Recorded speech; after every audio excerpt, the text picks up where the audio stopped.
Ma famille m'a exclu de la fête de fin d'études de mon frère, mais m'a envoyé une facture de 85 000 $ pour la location de la salle, le traiteur et son cadeau, s'attendant à ce que je paie. Bon retour parmi nous, mes chers amis. Avant de commencer, abonnez-vous et dites-nous dans les commentaires d'où vous nous écoutez. Nous adorons voir cette communauté grandir à travers le monde. L'email est arrivé un mardi à 23h47. L'objet indiquait « Paiement dû immédiatement ».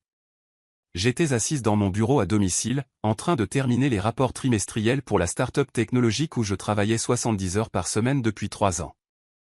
Mon café avait refroidi depuis des heures. La lumière bleue de mon écran brûlait mes yeux fatigués alors que j'ouvrais le message provenant de l'adresse email de ma mère. Chère Janelle, veuillez trouver ci-joint la facture des dépenses pour la fête de fin d'études de Nelson. Ta part s'élève à 85 000 $. Le paiement est attendu sous 30 jours pour éviter toute poursuite judiciaire. Maman. J'ai relu le message 3 fois. Mes mains se sont mises à trembler si fort que j'ai dû poser ma tasse avant de la laisser tomber.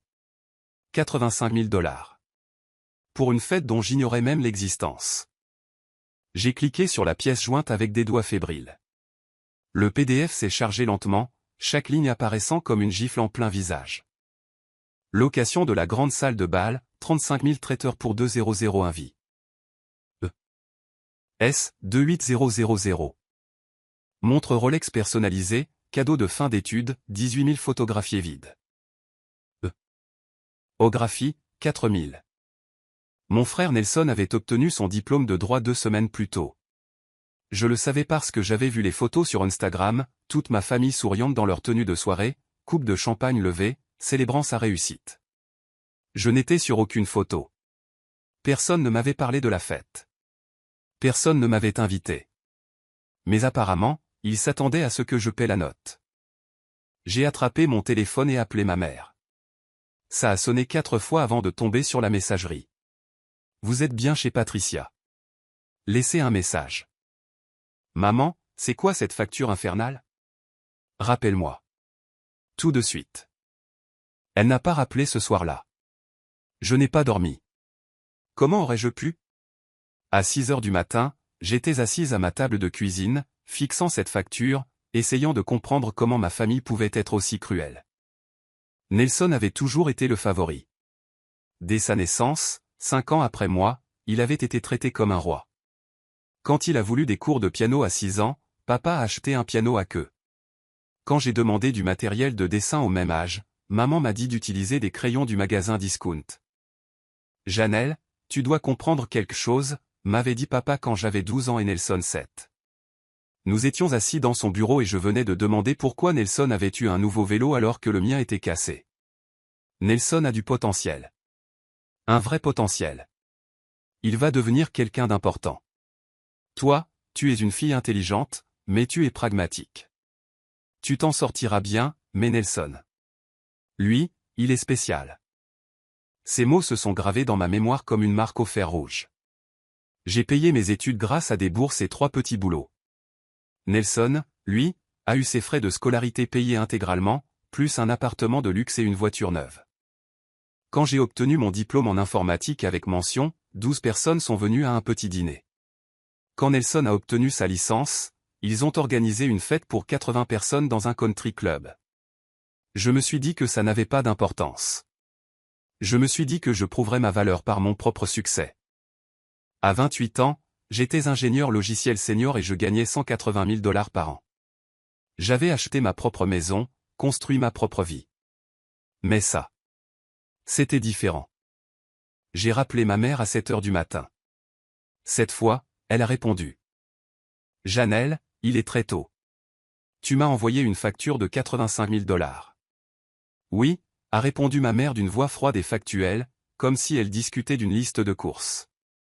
Et j'attends le paiement sous 30 jours, comme indiqué. Maman, je n'ai même pas été invitée à cette fête. Ma voix s'est brisée. Je détestais ça. Bien sûr que tu n'étais pas invitée, Janelle. Ne sois pas dramatique, a-t-elle soupiré, comme si j'étais déraisonnable. Tu sais comment tu es lors des événements familiaux. Tu ramènes toujours tout à toi, tu crées des tensions. La remise de diplôme de Nelson était son jour spécial. On ne pouvait pas prendre le risque que tu gâches tout avec ta jalousie. Les mots me frappaient comme des coups physiques. Ma jalousie? Je n'ai jamais rien gâché. Rappelle-toi Thanksgiving il y a 2 ans, m'a-t-elle coupé. Quand tu t'es énervé parce que Nelson a annoncé son admission en école de droit.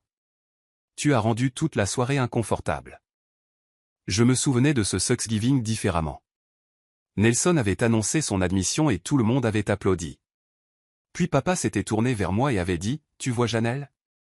C'est à ça que ressemble la véritable ambition. » Je m'étais excusé pour aller aux toilettes et j'avais pleuré pendant 20 minutes. Quand je suis revenu, composée et souriante, maman m'avait prise à part et sifflé, « Tu te ridiculises. Grandis un peu. » Je l'ai félicité, dis-je doucement. J'étais heureuse pour lui. Ton visage racontait une autre histoire. Bref, ce n'est pas un débat. Tu es de la famille, et la famille contribue aux célébrations importantes. Ton père et moi avons couvert $40 000. Les parrains de Nelson ont couvert $30 000. Toi, tu couvres $85 000. Pourquoi ma part est-elle tellement plus élevée? Parce que tu gagnes plus d'argent que n'importe qui d'autre dans la famille, Janelle. Tu te vantes toujours de ton boulot chic dans la tech et de ta maison. Il est temps de joindre le geste à la parole et de soutenir le succès de ton frère. J'étais assise là, le téléphone pressé contre mon oreille, avec l'impression d'être entré dans une réalité parallèle. Je ne me suis jamais vanté de rien. Je parle à peine de mon travail parce qu'à chaque fois que je le fais, vous changez de sujet. Et voilà, tu recommences à jouer la victime, la voix de ma mère devint plus tranchante. Tout tourne toujours autour de la pauvre Janelle. Tu sais à quel point c'est épuisant. Ton frère accomplit quelque chose de merveilleux et tu ne peux pas juste être heureuse pour lui. Il faut que tu ramènes tout à tes sentiments blessés. Je n'étais même pas au courant de la fête. Parce que nous savions que tu réagirais exactement comme ça. Elle criait maintenant. Égoïste. Égocentrique. Tu as toujours été jalouse de Nelson. Depuis qu'il est né, tu lui en veux d'être aimé. L'accusation était si absurde que j'en ai ri. Un rire amer, brisé. Aimé? Maman, tu m'as dit quand j'avais 10 ans que j'étais l'enfant d'essai. Tu as dit que vous aviez compris comment être parent au moment où Nelson est arrivé. Silence à l'autre bout du fil. Puis, je n'ai jamais dit ça. Si, tu l'as dit. On était au centre commercial. J'ai demandé pourquoi Nelson avait eu 3 fêtes d'anniversaire et moi une seule. Tu as dit. Je ne me souviens pas de ça. Et franchement, ça ressemble à quelque chose que tu as inventé pour justifier ton attitude. Tu as toujours eu une imagination débordante, Janelle. Très dramatique. J'avais la poitrine serrée. Étais-je folle? Non, je m'en souvenais clairement. Mais c'était ce qu'il faisait. Il réécrivait l'histoire, me faisait douter de mes propres souvenirs, de ma propre réalité. La facture tient toujours, a poursuivi maman. Sa voix retrouvant ce professionnalisme froid. Paie là où nous serons obligés d'engager des poursuites judiciaires. Ton père a déjà consulté le groupe d'études de Nelson. Plusieurs d'entre eux se spécialisent en droit des contrats. Droit des contrats? Il n'y a pas de contrat. Je n'ai jamais accepté d'eux. Elle a raccroché. 5 minutes après que ma mère ait raccroché, mon téléphone a explosé de notifications. Le groupe de discussion familiale, où j'étais rarement active, s'est soudainement enflammé. Nelson, sérieusement Janelle? Tu vas ramener ma remise de diplôme à toi? Encore? Papa, ta mère est très contrariée. Ce comportement est inacceptable. Tante Carole, paie ce que tu dois et arrête de faire des histoires. Cousin Devon, certains d'entre nous soutiennent la famille au lieu d'être égoïstes.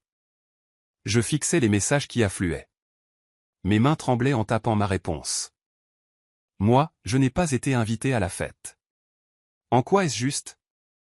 Nelson, tu sais exactement pourquoi tu n'as pas été invité. Personne ne veut de ton énergie négative. Papa, nous t'avons donné toutes les opportunités, Janelle. Nous t'avons élevé, nourri, habillé. Le moins que tu puisses faire est de contribuer au succès de ton frère. Nelson, je ne t'ai jamais rien demandé. La seule fois où j'ai besoin du soutien familial, tu ne peux même pas faire ça. Waouh, les mensonges étaient à couper le souffle. Ils avaient payé pour tout durant sa vie entière. L'université, l'appartement, la voiture, ses cours de préparation au IESAT, son costume pour les entretiens d'école de droit. Moi, j'avais payé mes propres tampons dès l'âge de 14 ans parce que maman disait que je devais apprendre la responsabilité financière. Moi, on ne m'a pas demandé de contribuer. J'ai reçu une facture avec une menace de poursuite judiciaire. Ce n'est pas comme ça que fonctionne une famille. Tante Carole, tu gagnes bien ta vie. Arrête d'être radine. Cousin Devon, elle a toujours été comme ça. Rappelez-vous quand elle a refusé de prêter 5000 $ à Nelson pour son voyage de printemps. Je m'en souvenais. Nelson voulait aller en Europe avec des amis. Il avait 20 ans, était étudiant et sans emploi. Je travaillais 60 heures par semaine pour économiser pour un acompte sur ma maison. Il m'avait traité d'égoïste quand j'avais dit non. Moi, je ne paierai pas 85 000 $ pour une fête à laquelle je n'ai ni assisté ni donné mon accord. Papa, alors on se verra au tribunal. Ta mère sera très déçue.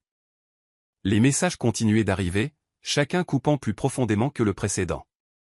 J'ai pris rendez-vous avec une avocate cet après-midi-là. Le bureau de Rebecca Boykin était au centre-ville, rempli de livres de droit reliés en cuir et de diplômes encadrés d'universités prestigieuses. Elle avait 45 ans, le regard vif, et a écouté sans m'interrompre pendant que j'expliquais la situation. Quand j'ai fini, elle s'est adossée à son fauteuil. Avez-vous la facture?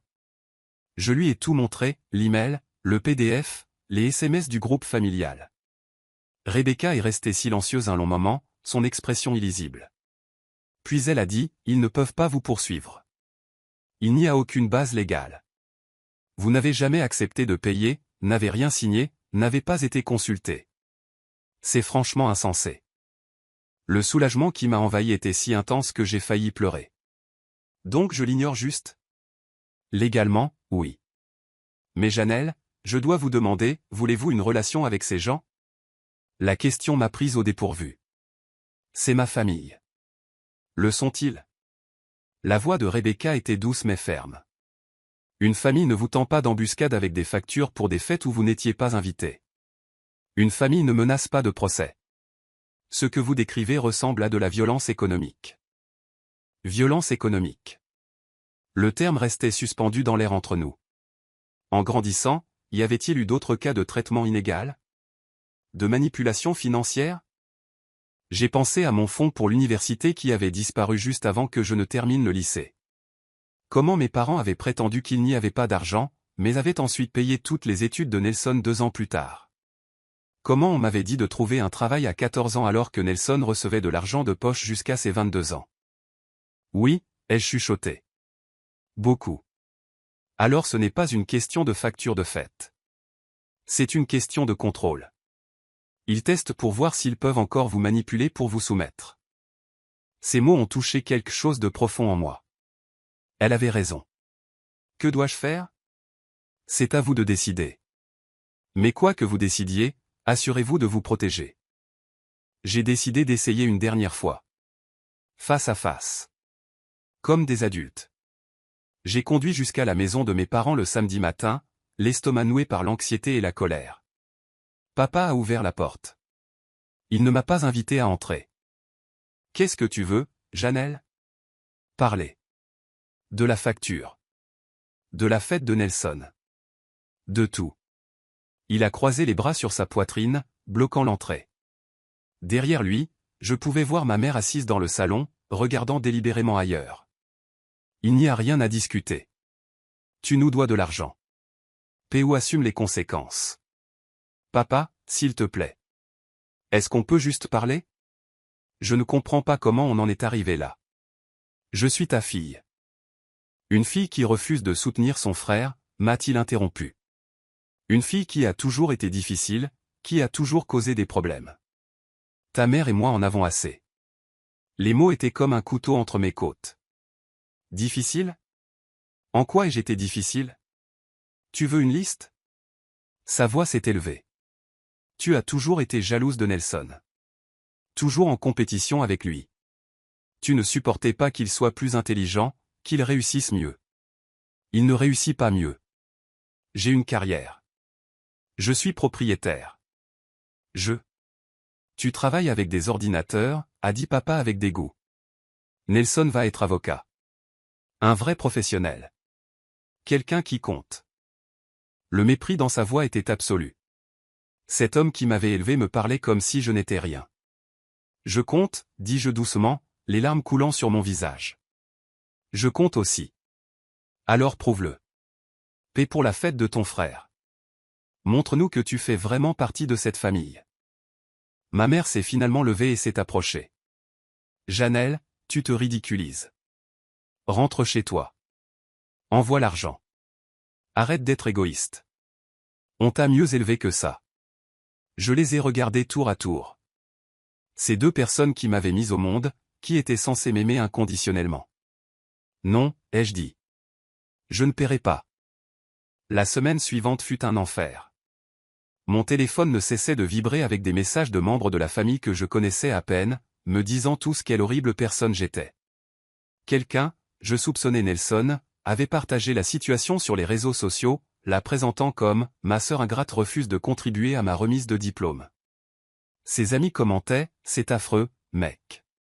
La famille devrait se soutenir ». Mes propres cousins partageaient son post avec des émojis qui pleurent et des visages en colère. Mais j'ai aussi commencé à recevoir des messages différents. Des messages privés. Ma cousine Ashley, à qui je n'avais pas parlé depuis 5 ans, m'a envoyé un long texte. « Janelle, je ne sais pas si tu te souviens, mais quand j'ai fini mon école d'infirmière, ils m'ont demandé de payer la fête de retraite de l'oncle James. Ils ont dit que c'était une tradition familiale de contribuer. J'ai payé 12 000 $. Je suis encore endetté. Je suis tellement désolé de ne pas t'avoir prévenu. Je pensais être la seule. » Puis mon oncle Robert a appelé. Le frère cadet de mon père. Ton père m'a fait le même coup il y a 30 ans. Il a dit que je devais payer son mariage parce que je gagnais bien ma vie. J'ai payé. Le plus grand regret de ma vie. Ne le fais pas, Janelle. Ils ne s'arrêteront jamais. Le message le plus choquant est venu de l'ex-petite amie de Nelson, Simone. Nous avions été amis autrefois. Tu dois savoir quelque chose sur Nelson. Il n'est pas qui tu crois. On peut se voir? J'ai rencontré Simone dans un café le mardi soir. Elle avait l'air fatiguée, plus vieille que ses 26 ans. Elle a commandé un latte et a dit « Nelson me racontait des histoires sur toi. Il disait que tu étais follement jalouse, que tu essayais toujours de le saboter. » Je le croyais, mais après notre rupture, j'ai commencé à voir le schéma. Quel schéma? Il ment. Surtout. Il m'a dit que sa famille payait l'école de droit. Puis j'ai découvert qu'il avait 200 000 $ de prêts étudiants. Il disait que tu refusais de l'aider, mais quand je demandais quel genre d'aide, l'histoire changeait tout le temps. Mon cœur battait la chamade. Quoi d'autre? Il a raté l'examen du barreau. 2 fois. Quoi? Je n'arrivais pas à assimiler l'information. Nelson avait raté le barreau, mais mes parents avaient organisé cette immense célébration? La fête n'était pas pour sa remise de diplôme, a continué Simone. Enfin, si, mais c'était aussi pour sauver les apparences. Il a fini l'école de droit mais n'a pas pu passer le barreau. Tes parents ont dépensé tout cet argent pour faire croire que tout était parfait. Ils ont invité tout le monde, ont frimé, en ont fait tout un plat. Parce que s'ils admettaient que Nelson avait échoué, ils devraient admettre qu'il n'est pas parfait. Les pièces du puzzle s'assemblaient. L'urgence de la facture. Le montant. Ils avaient dépensé sans compter pour maintenir l'illusion. Comment sais-tu ça? Son colocataire me l'a dit. Nelson a fait une dépression après le 2e échec. Tes parents l'ont convaincu de faire la fête quand même. Ils lui ont dit qu'il finirait par l'avoir. Que les apparences comptaient plus que la vérité. Ils lui ont dit de garder le secret. J'avais la nausée. Ils me font payer 85 000 $ pour une fête basée sur un mensonge? Ce n'est même pas le pire. Simone a sorti son téléphone et m'a montré des captures d'écran. Nelson prévoit d'utiliser cette Rolex. Celle à 18 000 $ sur ta facture? Il compte la vendre. Il a dit à son groupe d'amis qu'il avait besoin d'argent pour un autre cours de préparation au barreau. J'ai fixé les messages. Nelson, une fois que ma sœur aura payé cette montre, je peux la revendre pour au moins 15 000 $. C'est une telle idiote, elle ne le saura jamais. Ami, mec, c'est cruel. Nelson, peu importe. Elle me le doit de toute façon. Elle a toujours eu la vie plus facile. Plus facile. J'avais travaillé 3 boulots pendant mes études, vécu de nouilles instantanées, porté des vêtements d'occasion, alors qu'il avait tout reçu sur un plateau. Pourquoi tu me dis ça, ai-je demandé à Simone. Parce qu'il m'a fait la même chose. Il m'a convaincu de co-signer un prêt auto, puis a arrêté de payer. Il a ruiné mon crédit. Ta famille n'est pas ce qu'elle prétend être, Janelle. Ce sont des escrocs en beaux vêtements. J'ai confronté Nelson le jeudi. Je me suis présenté à son appartement. Celui dont mes parents payaient encore le loyer pendant qu'il étudiait pour sa 3e tentative au barreau. Il a ouvert la porte en pantalon de survêtement, l'air agacé. Qu'est-ce que tu veux? Je sais que tu as raté le barreau. 2 fois. Son visage est devenu blanc, puis rouge. Qui t'a dit ça? Est-ce que ça a de l'importance? La fête était un mensonge. Tout ça n'était qu'une mise en scène. Et maintenant tu veux que je paie 85 000 $ pour ton échec. Ce n'est pas un échec. C'est un contretemps temporaire. Je finirai par l'avoir. Il criait maintenant, postillonnant de rage. Tu ne comprends pas la pression que je subis. Tout le monde s'attend à ce que je sois parfait. Alors tu arnaques ta propre sœur? Tu as de l'argent. Tu as toujours eu la vie plus facile que moi. L'ironie de ces mots aurait été drôle si elle n'était pas si douloureuse. Toi, tu as pu faire ce que tu voulais. Personne ne se souciait de ton succès. Mais moi, je dois porter l'héritage de cette famille. Tu sais à quel point c'est dur. Plus dur que de travailler 3 boulots pendant les études?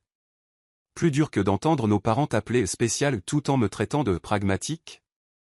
Plus dur que de les voir payer tout ce que tu voulais en me disant de le gagner moi-même? C'est parce que moi, je vaux la peine qu'on investisse. Sa voix était venimeuse. Tu n'es qu'une pisseuse de code. Moi, je vais être quelqu'un d'important. Un avocat. Quelqu'un qui change le monde. Tu as 27 ans et tu as raté le barreau 2 fois en vivant au crochet de nos parents. Quand est-ce que ce changement du monde commence exactement? Il s'est avancé vers moi. Son visage tordu par la rage. Sors. Sors avant que je... Avant que tu quoi, Nelson? Que tu me frappes? Vas-y et donne-moi une raison de plus de couper les ponts définitivement avec vous tous. Nous étions là, 2 frères et sœurs qui avaient grandi dans la même maison, mais vécu des enfances complètement différentes. Je ne paie pas, dis-je doucement. Pas un centime. Poursuivez-moi. Faites ce que vous voulez. J'en ai fini. Ils m'ont vraiment poursuivi. 3 semaines plus tard, on m'a signifié les papiers à mon bureau. Mes collègues regardaient l'huissier me tendre l'enveloppe. Janelle Morrison, vous êtes assigné. Le procès alléguait une rupture de contrat verbal, un enrichissement sans cause et une rupture de promesse, promissory estoppel. Des termes juridiques sophistiqués qui ne signifiaient rien car il n'y avait pas de contrat, je n'avais rien reçu dont je puisse m'enrichir, et je n'avais rien promis. Mais l'humiliation était réelle. Mon patron m'a appelé dans son bureau. Tout va bien? Ça avait l'air sérieux. J'ai expliqué, pas tout, mais assez. Il a écouté, son expression s'assombrissant. Ta famille te poursuit pour une facture de fête? Janelle, c'est. Je suis désolé, c'est de la violence économique. As-tu besoin de congés? De ressources? Sa gentillesse m'a fait pleurer. Cet homme, mon patron, m'avait montré plus d'attention en 5 minutes que mes parents en des années. Le procès était absurde, mais il a traîné pendant des mois. Déposition. Interrogatoire. Mes parents avaient engagé un ami de fac de Nelson, quelqu'un qui venait juste de passer le barreau, pour les représenter. Il était jeune, impatient et ne comprenait clairement pas à quel point ce dossier était mauvais. Lors de ma déposition, leur avocat a demandé, « N'est-il pas vrai que vous avez toujours été jalouse du succès de votre frère ?» Quel succès, ai-je répondu. Sa remise de diplôme en droit ou ses 2 échecs au barreau? Le visage de l'avocat s'est décomposé. Quoi? Vous ne saviez pas? Votre client a raté l'examen du barreau 2 fois. La fête servait à sauver la face. Vérifiez les dossiers. Leur affaire a commencé à s'effondrer. Mon avocate, Rebecca Boykin, qui avait pris l'affaire avec une détermination féroce, a déposé des contre-plaintes pour harcèlement, détresse émotionnelle et procédure abusive. Ils se sont attaqués à la mauvaise personne, m'a dit Rebecca. Vous avez des preuves de tout. Le traitement inégal, les disparités financières, la manipulation. On ne fait pas que se défendre, on passe à l'offensive. La date du procès a été fixée à 6 mois plus tard. 6 mois de ma vie consumée par ce cauchemar. 2 mois avant le procès, j'ai reçu un appel d'un numéro que je ne reconnaissais pas. J'ai failli ne pas répondre. Janelle, c'est grand-mère Ruth. La mère de mon père. Je ne lui avais pas parlé depuis 3 ans. Mes parents avaient coupé les ponts petit à petit, prétendant qu'elle était trop vieille et confuse pour entretenir des relations. Grand-mère, tu vas bien? Je vais bien, ma chérie, mais j'ai entendu parler du procès. Ton cousin m'a dit. Janelle, je dois te dire quelque chose que j'aurais dû te dire il y a des années. Mon cœur s'est mis à battre la chamade. Qu'est-ce qu'il y a? Ton fonds pour l'université. Celui qui a disparu. Tes parents n'ont pas perdu cet argent. Ils l'ont transféré sur le compte de Nelson quand il avait 15 ans. J'ai vu les relevés bancaires. J'ai confronté ton père et il m'a dit de me mêler de mes affaires sinon il m'empêcherait de voir les enfants. Le sol a semblé se dérober sous mes pieds. Ils avaient volé mon fonds universitaire. 25 000 $. Ton grand-père et moi avions économisé depuis ta naissance. On l'avait configuré pour qu'ils ne puissent pas y toucher avant tes 18 ans. Mais d'une manière ou d'une autre, ils y ont eu accès et l'ont déplacé. J'ai essayé de les arrêter, Janelle. J'ai menacé de te le dire et c'est là qu'ils ont commencé à t'éloigner de moi. Ils t'ont dit que j'étais sénile, n'est-ce pas? Je pleurais si fort que je pouvais à peine respirer. Ils ont dit que tu ne voulais plus me voir. Que tu avais déménagé en résidence assistée et préférais ne pas avoir de visiteurs. Je suis dans ma propre maison, avec toute ma tête. Ils ont menti pour me faire taire. Sa voix s'est brisée. Je suis tellement désolé, ma chérie. J'aurais dû me battre plus fort. J'aurais dû te le dire quand même. As-tu des preuves? Des documents? J'ai tout. Relevé bancaire, lettres, email. J'ai tout gardé au cas où. Au cas où tu en aurais besoin. Je vais les envoyer à ton avocate. Cette preuve a tout changé. Elle prouvait un schéma de manipulation financière s'étendant sur plus d'une décennie. Mon avocate était ravie. C'est énorme, Janelle. Ce n'est plus juste une histoire de facture de fête. C'est de l'abus financier systématique. J'ai déposé une demande reconventionnelle modifiée incluant fraude, vol et abus émotionnels. Mes parents n'avaient aucune idée de ce qui les attendait. Le procès n'a jamais eu lieu. Une semaine avant la date d'audience, leur avocat s'est retiré de l'affaire. Sans représentation et face à mes contre-plaintes étayées par des preuves de vol et de fraude, le nouvel avocat de mes parents leur a conseillé de transiger. Ils ont abandonné les poursuites. Ils ont signé un document admettant qu'aucune dette n'était due. En retour, j'ai accepté de ne pas engager de poursuite pénale pour le vol du fonds universitaire. Mais le mal était fait. Irréversible. Je n'ai pas eu de nouvelles d'eux directement. Nelson a envoyé un seul SMS, j'espère que tu es contente. Tu as détruit cette famille. J'ai bloqué son numéro. 6 mois plus tard, j'ai changé de nom. Pas mon nom de famille. J'ai gardé mon identité. Mais j'ai déménagé à l'autre bout du pays. Nouveau travail, nouvelle ville, nouvelle vie. Grand-mère Ruth est venue avec moi. Elle a vendu sa maison et a emménagé dans une magnifique résidence assistée près de chez moi.